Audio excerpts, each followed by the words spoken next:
Nuo ko priklauso dantų implantų kaina ir kiek jie kainuoja Papadent klinikoje?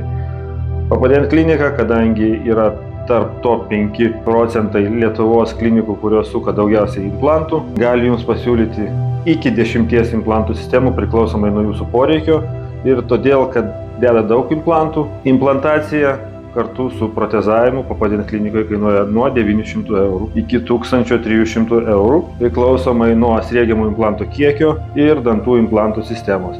Jeigu jums reikia ekonominio sprendimo ir tas sprendimas jūsų atveju tinka, mes galime pasiūlyti super kainą. Jeigu jums reikia premium kokybės, mes galime pasiūlyti premium kokybės įvairių implantų sistemas. Kada ta kaina gali dar padidėti? Ta kaina gali dar padidėti, jeigu, tarkim, jums trūksta kaulo, jeigu jums trūksta dantenų aplink tą implantą, jeigu reiktų atlikti momentinę implantaciją,